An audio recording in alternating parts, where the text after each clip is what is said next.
지난 영상에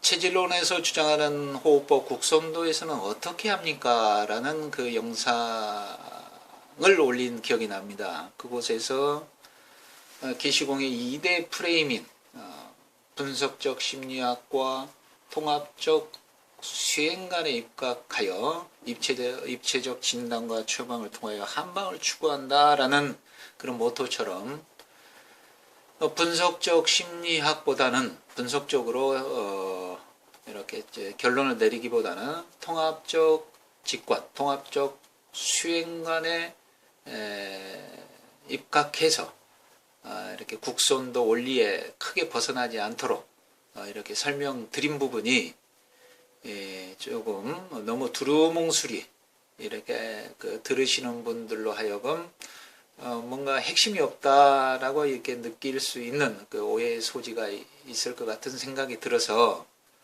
오늘은 어떤 통합적인 어떤 수행관 입장이 아닌 분석적 어떤 분석적 심리학 생리학적인 그런 또 분석적 한의학적인 어떤 분석적 어떤 오장육부의 대소의 배열적인 그런 차원에서 들숨을 주로 위주로 해야 될 체질, 날숨을 주로 위주로 해야 될 체질을 한번 구분을 해 보도록 하겠습니다. 이거는 제 얘기가 아니고요. 이러한 부교감신경과 교감신경형을 얘기하고 그 다음에 이것을 기반으로 해서 어떤 위에서처럼 태음인, 소양인, 태양인, 소음인으로 구분한 그런 것들이 저의 원리가 아니고 저의 주장이 아니고 이미 일본의 니시 의학이라고 하는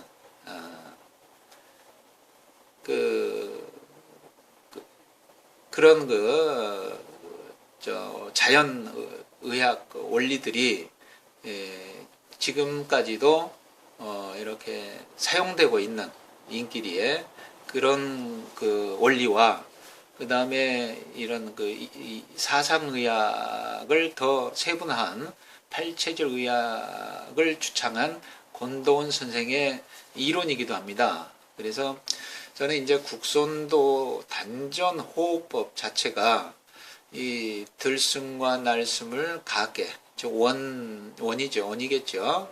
원방각의 우리 천진의 어떤 도형적으로 표현한 그런 원리가 있습니다만은 원적인 들숨과 날숨을 또 같이 하고 그 다음에 사각형 들숨 또 멈추고 날숨 멈추고 하는 그런 호흡을 지나서 그 다음에 각이라고 하는 삼각형 그 다음에 들숨 멈춤 날숨 이런 식으로 진행이 되어지는 어떤 국선도 호흡법과 조금 다를 수가 있겠습니다. 그러나 이런 원리들을 또 이런 방법들을 좀 알고 본인에게 맞게 취사 선택을 할 수 있다면 지금보다 훨씬 더 수련에 빠른 정진이 있지 않을까, 빠른 효과가 있지 않을까 하는 그런 측면에서 조금 오해 소지도 있습니다만은 이런 원리도 있다라고 하는 것을 한번 말씀을 드려볼까 합니다. 이렇게 제가 말씀을 드리기 이전에 하나의 한 일화로 어떤 젊었을 때부터 자수성가에서 준재벌에 가까운 사람이 눈이 튀어나오는 병에 걸렸습니다. 그래서 병을 고치기 위해서 병원에 갔더니 갑상선에 이상이 있어서 눈이 튀어나온다 해서 갑상선 수술을 하고 그래도 낫지를 않아서 또 다른 병원에 가니 간에 뭐 이상이 있어서 그렇다라고 해서 또 수술을 했는데 또 낫지도 않고 또 뭐에 이상이 있어서 그렇다라고 해서 수술을 수도 없이 했는데도 낫을 수가 없었다는 거죠. 그리고 이제 시한부 인생으로 선고를 받고 이제 당신은 몇 개월밖에 못 사니 먹고 싶은 거, 입고 싶은 거, 하고 싶은 거 다 해라. 이제 준비를 해라. 이런 사형 선고를 받고, 그래 그동안에 못 먹고 못 쓰고 못 입고 하는 것을 원을 풀기 위해서 이제 양복이라도 한 벌 제대로 맞춰 입어보자 하고 양복점회를 갔다는 거죠. 그래서 거기에서 이제 양복을 재단하면서 이렇게 줄자로 목을 재고 아이샤스도 이제 맞춰야 되니까요. 이 목 사이즈가 제가 뭐 대충 어떻게 되지는 모르겠습니다만은 그냥 한 12인치라고 이제 그 재단사가 얘기를 했다는군요. 12인치 하고 이제 그 옆에 보조가 이제 받아 적었겠죠. 그런데 이 사람은 자기 그 와이셔츠 목 둘레 그것을 평생 10인치로 알고 10인치만 입었다는 거죠. 그러니까 아니다. 나는 10인치다. 10인치가 아니다. 이렇게 얘기를 하니까 그 재단사 양복점 주인이 그렇게 목을 졸라매면 눈이 튀어나오는 병에 걸립니다. 라고 하더랍니다. 그래서 그 얘기를 듣고 깜짝 놀랐다는 거죠. 그러니까 이것이 현실에 있어서도 있을 법한 그런 얘기거든요. 제 주위에서 다반사로 그런 사람들을 많이 봅니다. 물론 목을 졸라매는 것이 아니고, 고정된 사고, 경직된 사고로 인해서 어떤 자기의 어떤 몸에서 그 신호를 보내고 있는 것을 알아차리지 못하고, 인위적으로 어떤 훌륭한 박사님이 뭐에 좋다고 했어요. 또 텔레비전에 이거는 뭐라고, 이거는 뭐에 좋다고 한 건데, 또 어느 책에 나왔는데, 이런 것에 인식이 그대로 고정됨으로 인해서 평생 자기 몸에서 자연스러움을 추구해야 될 그런 것들을 너무 놓침으로써 건강을 해치고 또 마음까지도 이렇게 불편해지는 그런 것들이 다반사로 이렇게 진행되고 이렇게 경험하는 그런 사람들이 많이 있거든요. 그래서 오늘 이 시간에는 그러한 좀 경직된 사고를 조금 유연하게 해봄으로써 지금 자기가 나는 이렇게 알고 있는데 나는 우리 국선도에서는 이렇게 정해져 있는데 그런 것들을 하나 의심 없이 받아들이는 것도 중요하지만 이것이 정말로 나한테 맞지 않았을 때는 아까 앞에서 말씀드린 12인치의 와이셔츠를 입어야 되는데도 10인치의 어떤 목둘레가 10인치인 와이셔츠를 지속적으로 자기의 맹목적인 믿음으로 인해서 아르마리로 왜곡된 아르마리를 통해서 그렇게 입는다면 눈이 튀어나오는 병에도 걸릴 수 있지 않겠느냐. 물론 이제 비유로서 설명을 드린 겁니다. 그래서 한번 이런 것도 있으니 한번 좀 살펴보고 또 자기를 정확하게 자기의 정체성이라고 하는 자기의 어떤 기질적인 어떤 그 체질이라고 하는 그런 것들을 정확하게 알고 한번 분석적으로 이렇게 취사 선택해서 들숨을 많이 해야 될 체질인지 날숨을 많이 해야 될 체질인지 알아볼 필요는 있다는 얘기가 되겠죠. 물론 이렇게 딱 맞춰서 해 보았을 때는 천양지차로 다르다는 것을 몸으로 직접 체득을 할 수가 있다는 것이죠. 자, 이것을 한번 좀 살펴보시기 바랍니다. 왼쪽은 부교감신경형이고 오른쪽은 교감신경형이 되겠습니다. 즉 체질로는 태음인 소양인은 부교감, 태양인 소음인은 교감신경형이다 라고 구분을 할 수 있겠습니다. 자, 그리고 이 도표는 지난 시간에도 보여드린 도표가 되겠죠. 여기에서 이제 즉 태음인과 소양인, 태양인과 소음인이 어떻게 해서 만들어지는가라는 것을 말씀을 드리다 보면 뭐 30분이 훌쩍 지나갈 것 같습니다. 그리고 또 오행의 상생 상극의 원리를 모르시는 분도 계시고, 또 제가 또 설명을 드리다 보면 뭐 너무 복잡한 그런 설명이 될 수도 있고 하니, 물론 또 아시는 분은 저 한번 더 자세하게 한번 살펴보시고, 모르시는 분은 이렇게 뭐가 되나 보다 하는 걸로 그냥 그림만 구경하는 차원에서 한번 보셔도 뭐 도움이 될 것 같습니다. 그래서 자, 구분을 해보면요. 이 목, 화, 토, 금수 있죠. 우리의 그 성경으로는 인이예지신이라고 하는 것이 있습니다. 그래서 우리는 너무 인자해도 안 되고, 너무 예의만 있어도 안 되고, 너무 의리만 따져서도 안 되고, 너무 지혜만 있어서도 안 된다는 거죠. 너무 지혜만 있으면 어떤 교활해질 수도 있고요. 너무 의리만 따지다 보면은 또 이런 인자함이 적어진다는 거죠. 또 너무 예의만 차리면 지혜로움이 떨어지고, 또 지혜로움만 따지면 너무 예의가 없을 수도 있고, 이것이 서로 상반된다 하는 얘기가 되겠습니다. 육체적인 어떤 불균형은 그냥 알아차리기가 쉽죠. 그러나 심리적인 부조화는 좀 알아차리기가 힘들죠. 왜? 형체가 없다 보니까. 그래서 우리는 원래 자체가 온전합니다. 온전하다는 거죠. 우리의 마음은 온전한데, 그 온전함으로부터 멀어지는 것이 이러한 것들, 즉 목에 해당하는 것이 이제 인자함인데, 인자함이 적어질 때, 나무 허물이 얼른 내 눈에 띄면 나 스스로를 바로잡기 실패한 것이다.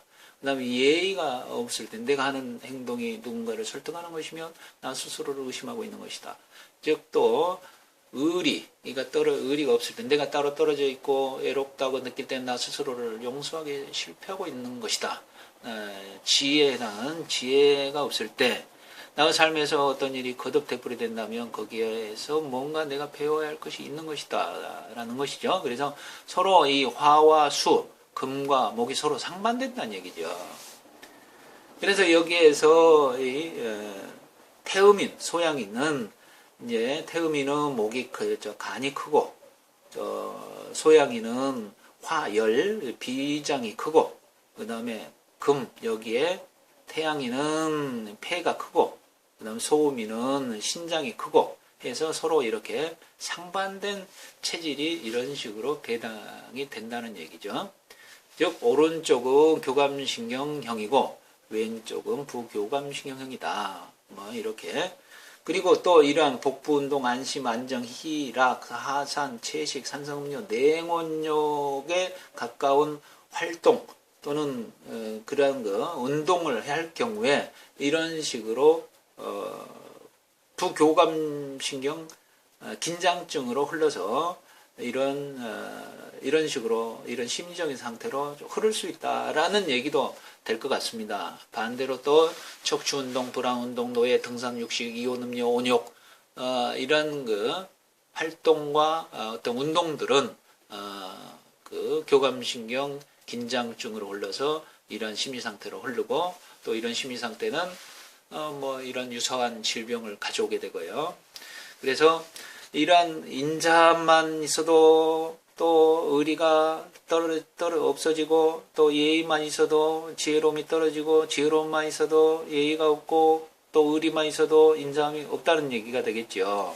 그래서 서로 불균형이 되어지면 안 되고, 그래서 조화로움을 추구해야 되는데 우리는 그 역할이 토다한 얘기입니다.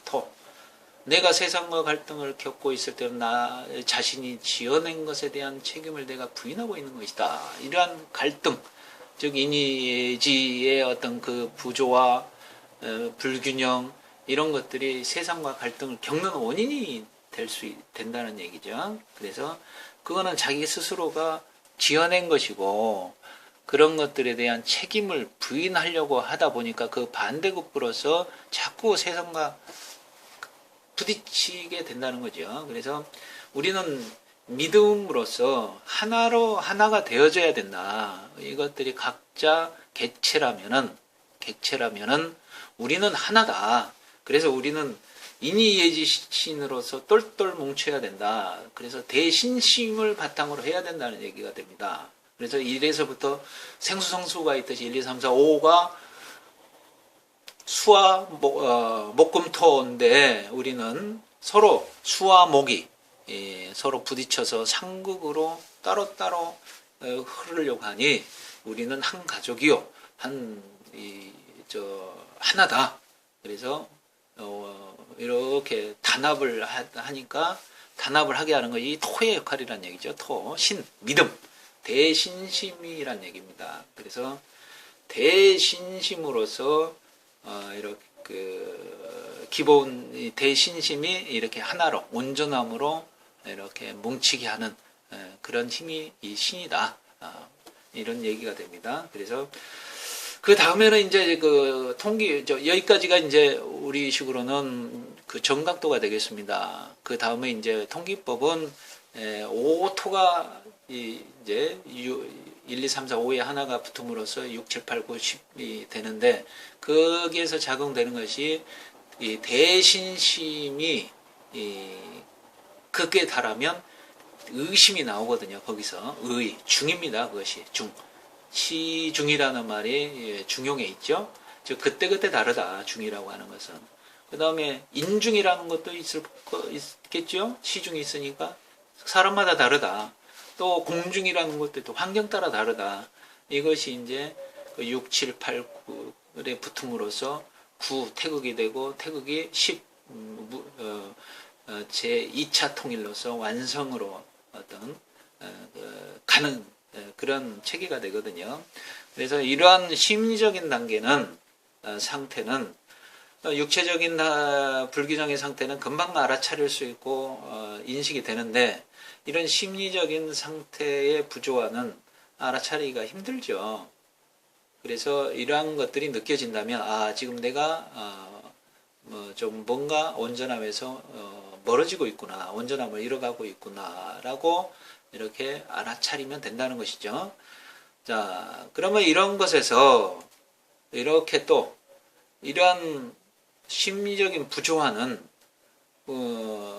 우리의 무의식에 가서 쌓임으로 인해서 그 무의식은 신체와 하나거든요. 의식이 신체와 하나인 거, 몸하고 신체 하나가 아니고, 그래서 무의식의 흔적은 바로 우리 몸에 그대로 나타난다는 얘기죠. 어디로? 오장육부로. 또 오장육부의 흔적은 바로 그 팔다리로 그대로 나타난다는 거죠. 그래서 이런 모기 기운이 많았을 때는 폐적이 쌓이게 됩니다. 왜? 이 금하고 목, 폐하고 간은 서로 상극이 되어지므로 상극은 어떤 그 충으로서 이 충이 되어지면은 갈등은 그런 결과 갈등은 한이 됨으로써 어떤 충은 한이라고 볼 수가 있거든요. 한이 되면 천추에 가서 쌓인다 하는 게 있죠. 그래서 이러한 것들이 바로 이 목이 강함으로써 목이 강하니까 이 폐적이 쌓이고 그 다음에 화가 강하면 이 수가 약해짐으로써 신적이 쌓이고 그 다음에 이 또 금이 강하면 이렇게 간이 약해짐으로써 간적이 쌓이고 수가 강하면 또 이 심적이 쌓이게 된다는 거죠. 서로 갈등으로 인해서. 그리고 또 이 토가 약하면 이렇게 비적으로 쌓이게 되고, 그래서 앞에서 설명드렸듯이 이런 인의예지가 그 인의예지를 균형을 맞출 수 있는 것이 대신심이 있어야 되듯이 우리 인체에서는 비위장입니다. 중이죠. 이런 것들로 이렇게 균형을 또는 조화로움을 유지할 수 있다는 거죠. 대신심으로서 우리는 한 가족이고 하나고 원래 온전하다는 큰 믿음, 이런 것들. 그래서 여기에서 보면은 앞에서 이런 그 체질이 그대로 형성이 되는 어떤 그런 원리이기도 합니다. 그래서 이러한 이쪽 체질은 교감신경형인데 부교감신경형들은 이런 복부운동, 안심, 안정, 희락, 하산, 채식, 산성음료, 냉욕 이런 것들을 많이 하면 부교감신경형이 됩니다. 그러면 이쪽 척추운동, 불황운동, 노예, 등산, 육식, 이온 음료, 온욕 이런 운동을 해줘야 균형이 맞아진다는 얘기거든요. 그 다음에 교감신경형은 척추운동, 불황운동, 노예, 등산, 육식, 이온 음료, 온욕을 했을 때 교감신경형이 되어지고 또 반대로 교감신경형은 이러한 운동, 이러한 것들을 해줘야 된다는 얘기죠. 서로 상반되게. 그런 차원에서 이쪽 체질들은 태음인과 소양인은 들숨을 위주로 해야 되고 이 행공을 위주로, 행공이라 그러면 어떤 동작 위주로, 그 다음에 연법적 집중이라고 하면은 어떤 그 골똘한 집중을 해야 된다는 얘기죠. 즉 이쪽은 안정, 희락 뭐 이렇게 편안함, 자유로움의 영역이니까 이런 좀 인위적인 어떤 타이트한 집중이 요구된다고 볼 수 있거든요. 그래야 균형이 잡히니까요. 그 다음에 오른쪽 여기는 교감신경을 균형을 맞출 수 있는 호흡법은 날숨입니다. 그 다음에 호흡 좀 좀 불안하니까 명상적 어떤 그런 동작을 위주로 하기보다는 어떤 명상적 이렇게 차분하게 할 수 있는 그런 것들이 필요하고, 그 다음에 관법적 집중은 관법적 집중, 즉 깨어있는 집중, 좀 이렇게 전체적인 집중을 요한다. 이렇게 볼 수가 있겠습니다. 그 다음에 이제 가운데 여기에 이렇게 하게 되면 서로 균형을 맞춰주게 되면 단합이 되고 하나가 되고 온전함이 되고 중이 된다 하는 그런 얘기가 되겠습니다. 그러면 다시 한번 전체적으로 정리를 한번 해본다면요. 이런 중 가운데 중이고, 이런 중이라고 하면은 표현력과 집기 양단의 지혜가 나오는 영역이다. 이렇게 또 설명을 드릴 수가 있고요. 그 다음에 이제 전체적으로 이제 정리를 하면은, 즉 태음인도 두 가지가 있습니다. 음양으로 열태음인이 있고 한태음인, 소양인도 열한이 있고요. 이렇게 반뚝 갈라서 왼쪽은 부교감신경형이고 오른쪽은 교감신경형에 해당이 되거든요. 그래서 이쪽 네 체질은 반을 뚝 갈라서 왼쪽은 들숨 위주로 해야 될 체질들이고 오른쪽은 날숨 위주로 해야 될 체질이라고 보는 거죠. 그런데 참 다행스럽게도 국선도에는 이러한 태양인들 금양 체질이 좀 있습니다. 그 다음에 수음 체질도 좀 많이 있고요. 그 다음에 수양 체질은 좀 드뭅니다. 그 다음에 그러니까 금음 수양 체질은 드물고, 그 다음에 여기에 이쪽 토음 체질이 좀 드물고요. 그래서 여기에서 보면 이 대부분이 우리 수련장의 회원님들을 보면 전체 회원님들의 한 5분 정도가 이렇게 국선도의 들숨 날숨에 이어서 들어마시고 참고 내쉬고 참고 그 다음에 들어마시고 참고 내쉬고 하는 그런 호흡법을 따라하기보다는 호흡법이 대부분 다 맞다는 거죠. 한 5분 정도만 빼고. 그거는 왜 그러냐면 여기에서 반뚝 갈라서 이 토음은 오른쪽으로 옵니다.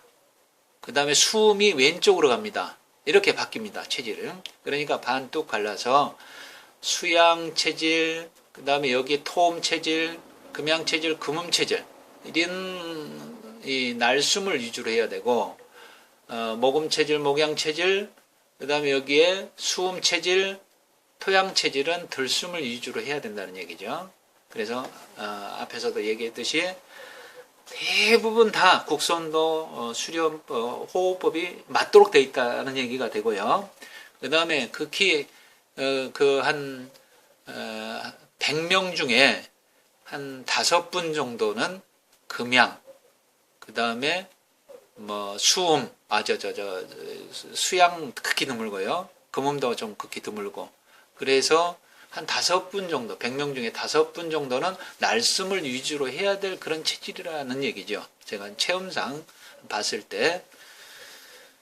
근데 이제 이런 것들을 고려하지 않고, 그냥 계속 체질을 무시하고 그냥 들숨 위주로만 했을 때는, 그냥 앉아서 호흡만 했을 때는 40분을 앉아서 호흡을 다 못합니다. 그냥 저리게끔 돼 있어. 다리가 저립니다. 그 다음에 집중을 한다고 하는데 금방 혼침에 빠지든지 잡념에 빠지도록 돼 있다는 거죠. 왜? 전부 다 특히 날숨을 해야 되는데 들숨 위주로 함으로써 교감신경이 더 항진되어지는 그러한 상태로 들어가니까 오히려 더 불안해지고 오히려 더 음양의 균형이 맞아지지 않음으로써 다리가 저리게 되고 오래 못 앉아 있고 잡념에 시달리게 되고 아니면 혼침에 빠지든가 이런 현상이 벌어진다는 거죠. 그래서 그런 것들을 혹시라도 그러면 어떻게 구분을 하느냐? 그냥 이제 우리는 뭐 전문가가 아님으로 인해서 한번 이제 제가 그냥 쉽게 구분을 할 수 있는 방법을 좀 남한테 의지 안 하고 한다면 커피를 마셔보면요. 해독을 잘하는 간이 해독을 합니다. 여기에서는. 그래서 들숨을 많이 하는 체질들 이 왼쪽에 이거는 간이 큰 체질들입니다. 그러니까 커피를 마셔도 해독이 잘 돼서 잠하고는 상관이 없습니다. 카페인하고는. 카페인 해독을 잘하기 때문에. 그래서 커피하고 별 상관이 없다. 잠자는 거하고. 그런 사람들은 곡선도 단전호흡처럼 들숨 위주로 곡선도 단전 행공 그대로 따라서 하시면 되고, 커피를 마시면 이상하게 조금 잠이 안 온다. 그런 분들은 좀 의심을 한번 해볼 만합니다. 물론 여기에 간이 큰 체질 중에서도 간혹 10명 중에 한 분은 이렇게 커피에 카페인에 예민한 그런 체질도 있습니다만은, 그거는 왜 그러냐면 전부 다 이 네 체질, 오른쪽의 네 체질은 목이 가운데 목이 약합니다. 그래서 해독을 못 한다는 거죠. 폐는 강하고. 그래서 날숨을 많이 하다. 폐가 크니까 폐를 쭉 짜듯이 숨을 쭉 들이마셔서 내쉴 때 이렇게 은은하게 하듯이 소리만 내지 말고 숨을 길게 내쉬어야 된다는 얘기가 됩니다. 그래서 이거를 2배로 하느냐 3배로 하느냐, 그거는 이제 경락에 어떤 신체 리듬, 바이오 리듬에서 신체 리듬, 감성 리듬, 지성 리듬이 있듯이 1차, 2차, 3차 1대2로 해야 될 그 비율이 호흡의 1대3으로 해야 될 그런 체질들, 그런 것도 조금 있다는 얘기죠. 자, 다음에 이제 기회가 되면 좀 그것까지 설명을 드리고, 이것도 이제 보면 왼쪽은 부교감신경형의 어떤 그 골반 변이는 우측 골반이 전상방 변이이며 주로 우측의 복진, 반응, 이 나타나고 호흡기 순환기 질환이 많다는 얘기죠. 이쪽은 부교감신경형의 어떤 근골격계 변이, 그 다음에 질병에 노출되기 쉽다는 얘기가 되고요. 그 다음 오른쪽은 교감신경형들은 좌측 골반이 전상방 변이이며 주로 좌측의 복진 반응, 소화기, 비뇨기 계통, 부인과 질환이 많다라는 얘기입니다. 이거는 허리에 이상이 있을 때입니다. 골반 이상이 있을 때가 아니고 허리에 이상이 있을 때. 뭐 이거는 다음에 뭐 언제 기회 되면 다시 한번 설명을 드리도록 하고요. 이것은 한번 보시면 여기에 오장육부의 배열입니다. 장기. 즉 빨간색은 작은 장기가 되고요. 파란색은 큰 장기가 됩니다. 그래서 여기 보면 목은 작죠. 그 다음 목이 작죠. 그 다음에 여기 목은 크죠. 그래서 일로 갑니다. 왼쪽으로. 수음 체질은. 그 다음에 이쪽에 토음은 목이 작죠. 그래서 이쪽으로 옵니다. 그래서 토음 체질과 수음 체질, 즉 열소양인과 한소음인 서로 바뀐다. 우리가 수승, 화강이 됐듯이 여긴 수죠. 수는 올라가고 화는 내려오고 하는 것도 뭐 사람도 체질도 이렇게 수승화강이 되나 하는 그런 좀 의문도 가져봅니다만은, 그렇게 해서 들숨과 날숨을 이렇게 해야 되는 그런 원인이기도 합니다. 그래서 혹시라도 내가 수련을 하는데 진전이 호흡을 하는데 하면 할수록 이렇게 여기 간 부위, 간은 여기입니다만은 간이 안 좋을 땐 여기가 나타납니다. 이렇게 호흡을 할 때 호흡을 하면 할수록 이런 식으로 막힌다 하는 사람들은 이런 식으로 토음이 되겠죠. 이런 식으로 막힌다 하는 사람들은 한번 날숨을 조금 커피를 마셨을 때 카페인의 어떤 영향을 많이 받는다 수면에 그런 사람들은 한번 이런 날숨을 한번 해보시는 것이 도움이 될 것 같습니다. 그러면 이런 것들을 뭐 커피로만 할 수 있느냐?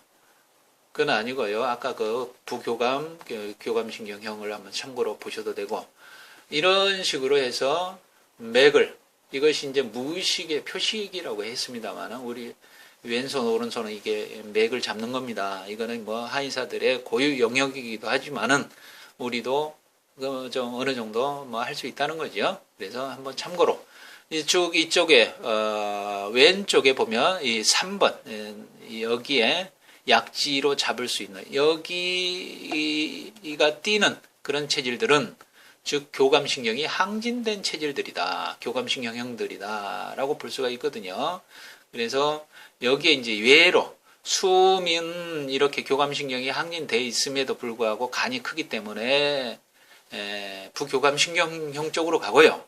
그 다음에 토음 체질은 교감신경이 항진된 그 표식으로 나타나니까 그대로 이렇게 교감신경형 쪽으로 부교감신경형으로 나눴습니다만은 오른쪽 교감신경형으로 이렇게 분류를 하는 이유이기도 합니다. 자, 지금 뭐 오늘 여기까지 설명을 마치도록 하겠습니다.